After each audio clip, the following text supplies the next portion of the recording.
Spectacular, something diverse, something incredible, something unique that I'm going to talk about today. And I'll be discussing about a country called the United States of America. You know, a lot of people have actually been saying that the United States of America is actually going to experience, economic collapse, is going to experience a fall, just like the book that I actually read some time ago, The Rise and Fall of Empires. And I've actually, done a lot of research about this country, and that's why I'm bringing this video up today, so that you can be able to know the uniqueness of this country. You can be able to know the country called the United States of America. You can be able to know the diversity of this country called United States of America, and you can be able to know a lot of things you don't know about this country. So in our discussion today, that means that my discussion is going to be objective, is going to be subjective, is going to be intellectual, is going to be brainstorming, it is going to be inquisitive, is going to be interesting, it is going to be educative and informative. So if you actually desire for knowledge, if you actually desire for the fountain of knowledge, wisdom and understanding in life, then David Oni Wiz, my channel on YouTube and other social media platform, is the channel that you need to watch. So I will be talking about why the United States of America cannot actually collapse as a country. Why the country cannot actually collapse as a country, despite the fact that a lot of people have actually been saying a lot of things, that the country is experiencing recession, the economy is not as buoyant as it used to be.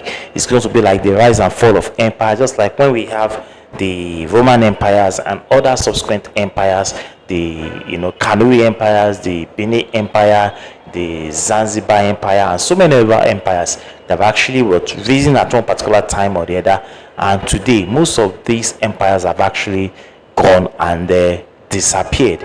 Now, before I actually go into this discussion, I think it is imperative to talk about the kind of economic system that the United States of America is actually adopting. You see, the United States of America is actually adopting an economic system that is called capitalism, a free market economic system. A free market economic system is actually what is called capitalism. So if you're talking about capitalism, you're talking about an economic system where the means of production, distribution, and exchange are actually controlled by private individuals, with the government performing what I call a regulatory function. So the essence of capitalism is that profit is the guiding principle. The motive of the entrepreneur or the producer to go into productive process is actually to make a profit, and it makes use of what we call advanced technology. It makes use of what we call sophisticated technology, high-tech technology, and the economic system is actually very innovative, very dynamic, very, very interesting. Now, before doing this, I think I will have to go a bit into the historical background of how capitalism actually emerged during the struggle between capitalism and the communism. You see, after the Second World War, which was won by the Allied powers, which was led by the United States of America and some other countries like Britain, France, and some of them like that, you see, the world actually went into depression. In fact, before that time, there was a Great Depression where people lost their job and a lot of things. That was in the year 1929. That was the year 1929, and there was the Great Depression all over the world, most especially in the Europe. And at that time, a lot of people lost a lot of things at that time. And we now went into the era. We now went into the era that was called the Second World War, that actually happened or started in 1939 and ended in 1944 stroke 1945. And after the end of the Second World War, the United Nations came into being. Before that time, we had what we call the League of Nations. Do you get it now? So the United Nations came forward and became, an establishment, or, an organization that was actually established to prevent the outbreak of war all over the world. Now, after the war, the Allied power actually won the war, and they were able to, consolidate their efforts. And during that time too, don't forget that a lot of countries actually lost a lot of resources, both manpower and resources, during that war. And a lot of people actually died. And when they died, they actually, the United States of America actually gave them some money, which was paid some time ago for so many years. And during the course of this period, there was an ideological struggle between USA, the United States of America, and the country called USSR, Union of Soviet Socialist Republic. So from that period, after the Second World War, there was a struggle, ideological struggle. And during this period, a lot of wars actually occurred in various parts of the world. We have the Vietnam War, you have so many wars. You have the Afghan War, you have the Israeli War, the Yom Kippur War, and so many other wars like that, the North Korean South Korean War, and so many wars, you understand. And during that period, most of these countries were used as a proxy for the pursuance of the ideological belief of those countries, that is USSR and the United States of America. So America emerged at the end. In a nutshell, America emerged in 1991. On December 25, 1991, the Soviet Union was actually disintegrated. It fell apart. And it became and developed or evolved into so many satellite states that we have today. And most of them actually break away from Russia. And apart from that, other countries too had to break up from, to form other countries too, like Yugoslavia, the Yugoslavian War, the Bosnian War, and the rest of them. They are all part of this, this ideological war that actually, So with the collapse of Russia in 1991, capitalism became the dominant economic system all over the world. And today, capitalism has given back to so many principles and ideologies like neo-colonialism, colonialism, imperialism, globalization, free market economic system, and so many other things now, that we're experiencing all over the world now. Do you get it now? So they are all the aftermath of capitalism that came up, even, the aftermath of capitalism. Now, USA being the dominant economic power, it is still the dominant economic power even up to today. It has never changed. And I love this country so much because it's a very dynamic country. It's a very adaptable country. It's a country that is so innovative and can always change with its changing, economic, social, political, involvement that actually revolves all around the world. This country is very dynamic and it's always changing and evolving over time like that. So capitalism has actually come to stay. And my country, Nigeria, also is also a capitalist country. We are adopting what we call capitalism. Now, what is this capitalism? And like I've explained so far, we've said that it's actually a free market economic system where the means of production, distribution, and exchange are actually controlled by private interests, where government performs what we call regulatory function, and the basic principles of capitalism is actually to make a profit. So USA is a champion of capitalism. Do you understand? It's a champion of globalization, and unfortunately is also the champion of imperialism. When you talk about imperialism, you talk about what? Economic domination, social, political, cultural domination. When your country is actually being dominated by another country, where you have to embrace their culture and their way of life, your country is actually experiencing what we call imperialism. Though I will not dwell more on imperialism, though there's what we call imperialism. Now, what is that thing that makes the United States to be very, very strong, that even when people are saying it's going to collapse, it's going to have, it's going to experience doom, it's going to fall very soon, and a lot of countries are actually challenging the economic dominance of United States of America. Despite all these efforts, nothing has actually been achieved at the end of the day. So it has the largest global economy. And unfortunately, to the country's economy, currency is the medium of what of exchange when it comes to international trade. The country's currency is usually used as the medium of exchange when it comes to transaction between two or more countries. Now, a lot of countries are actually challenging United States of America, like you have the BRICS, which is a combination of Brazil, Russia, India, China, and South Africa. They are trying to come up with a challenge. They want to, change the world order where you have, a monopolistic, economic power all over the world. Apart from the fact that the United States of America is actually an economic power, it is also the most strongest country in the world militarily. This country spends about $700 billion every year on the defense, and that is why that country is a very, very strong country. They spend a lot of money on research, on discoveries, on development, on defense, on science, on technology, on information, and the rest of them. And that is why till date no countries has actually been able to beat them. Now the question is, what makes America to be very, very strong? What makes them to be very unique? What makes them to that every individual in the world is clamoring to go to the United States of America? If you have not gone to the United States of America, it's actually believed that you have not even traveled to any part of the world. So everybody wants to go to the United States of America. Now, number one thing that makes America strong, that makes America to be a country that can never collapse, that its economy can never be collapsed, or its politics can never be collapsed, or it can never collapse, or what makes that country not to be able to collapse is number one. The United States of America actually have what we call a diversified economy, or a diverse economy. When you talk about this diverse economy, they actually diversify into various aspects of the economy.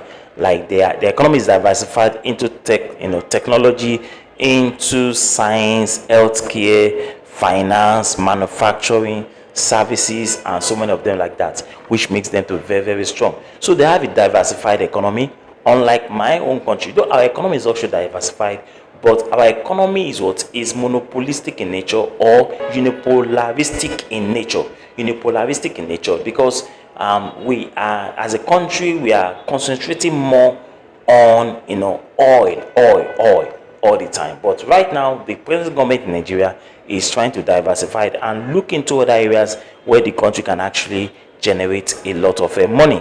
Unfortunately enough for Nigeria now, the foreign reserve of the country is presently going very high. It's about $42 billion, which is commendable to the present economic, the present government in this country.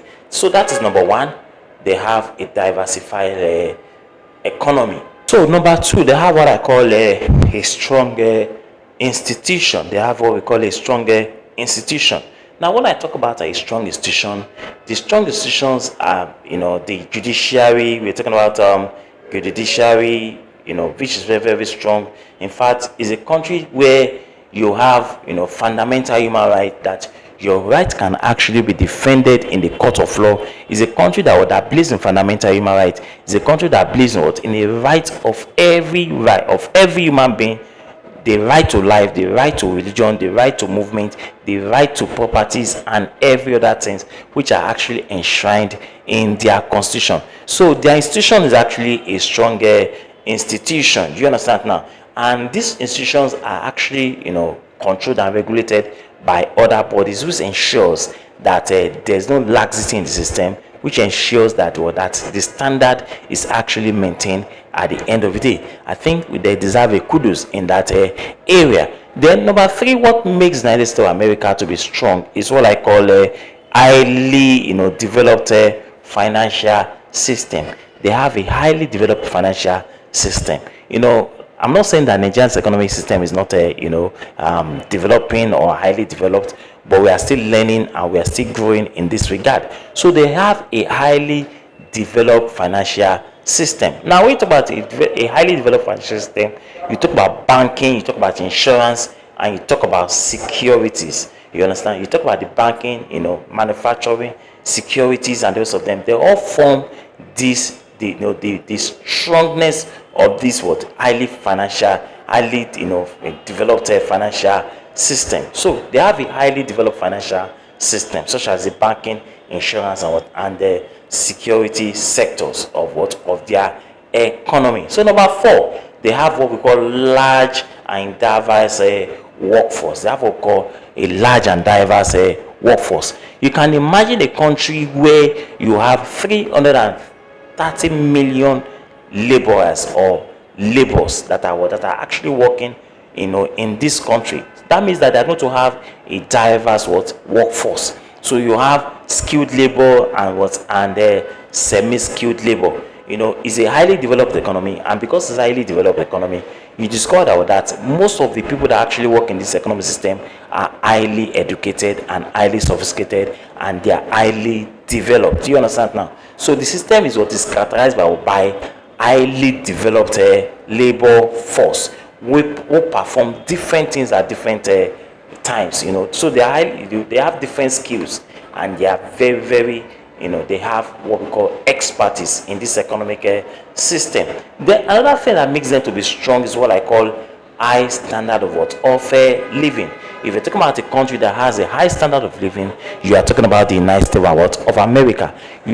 I so much love this country because there is a high standard of living. There is provision of so many things in society. You have security. If you have security threats in your house, it doesn't take the police more than 5 minutes to get to your house and save you from that situation. You can imagine that. But in other parts of the world, it's not like that. Like most especially in developing countries where I don't want to go into that area. So that, you know what I'm talking about. So they have a highly sophisticated system. Do you get it now? So, and because the system is actually sophisticated, they have a high standard of living. It's very, very nice that if you find yourself in this country, you are going to enjoy yourself. Then they have what we call strategic location. It's very, very advantageous. It's advantageous in the sense that it favors them in the area of trade and commerce. It actually favors them. Then strong educational system. The educational system is actually very, very strong, and they have one of the best universities in the world in terms of research, innovation, and development. They are number 1 or top notch in this area.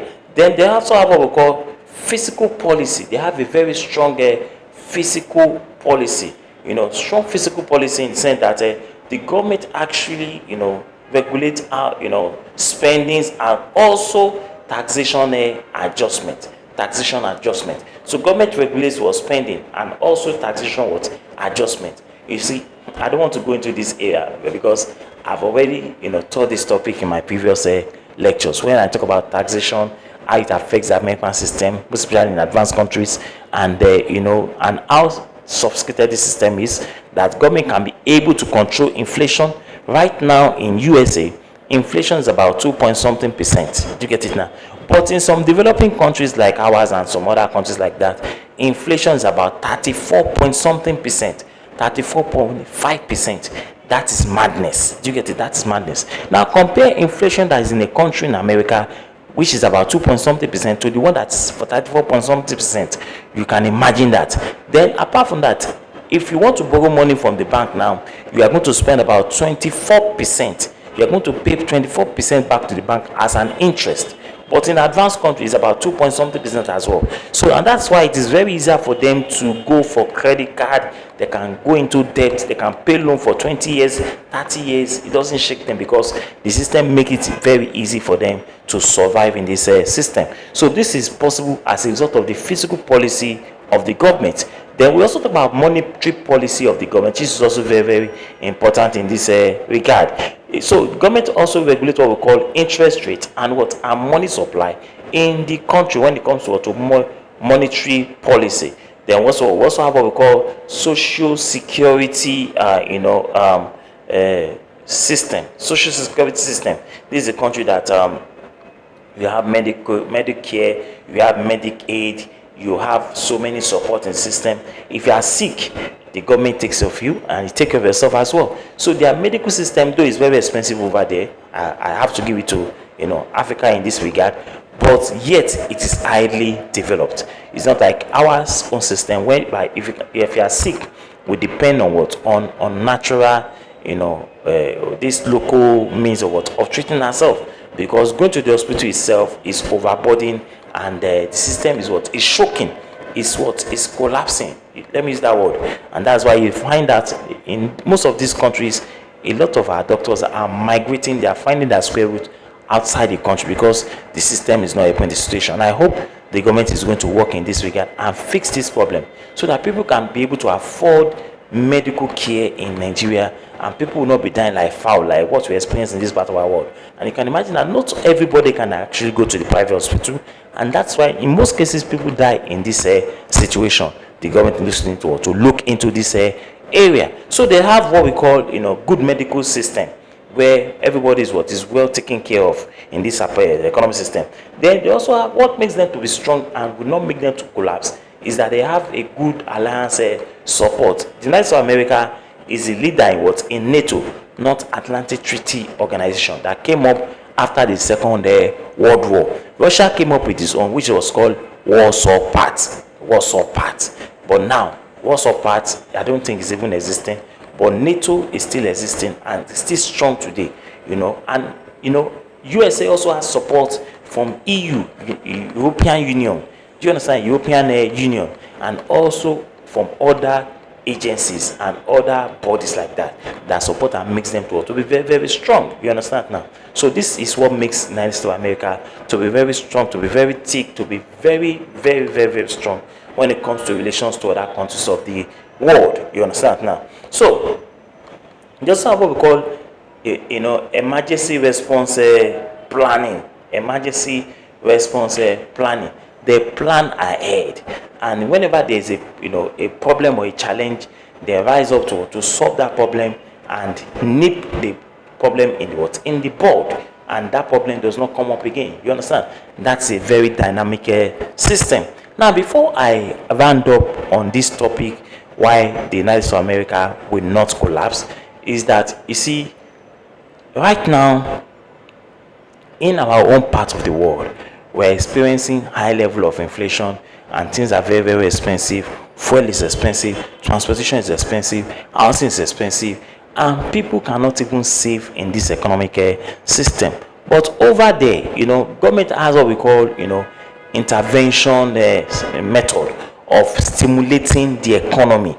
I think I discussed this topic in my previous class, or I will actually leave this topic for another day. Why an average man in America is better than an average man in developing countries. There's a big difference between them. They are not the same thing. Government intervenes in the economic system. Government pumps money into the economic system, and when government pumps in money into the economic system, government also make the fiscal and monetary policy to be easier for the people, most especially the monetary policy, where you can actually go for loan, get a credit card, buy now, pay later, and the rest of them. Though in developing countries it is not encouraging, but in advanced countries it is better off because the interest rate is very, very low. In developing countries it's about 24%. In Nigeria, for example, in advanced country it's about 2 point something percent, which is very, very good. So they motivate, they encourage the people to come and borrow money, and when they borrow money they pay over a long period of time, and the interest rate is very, very, very, very low. Though you score that in this country the gap between the rich and the poor is not that very big, and the middle class is in existence in such country. But in developing country, the middle class is disappearing gradually every day, owing to the fact that it's either you are poor or you are rich. So it's either you are poor or you are rich. Let me use that word. It's either you are poor or you are rich in a developing countries. So these are more, and what makes the United States of America a very, very strong country, that I believe that the country can never collapse for now. So if you have actually enjoyed this topic that I've actually brought up to you today, click on that notification button and subscribe down to my channel, and don't forget to share the videos to those people out there that are actually in this video. Till I meet you next time, thank you so much and God bless you. Bye bye.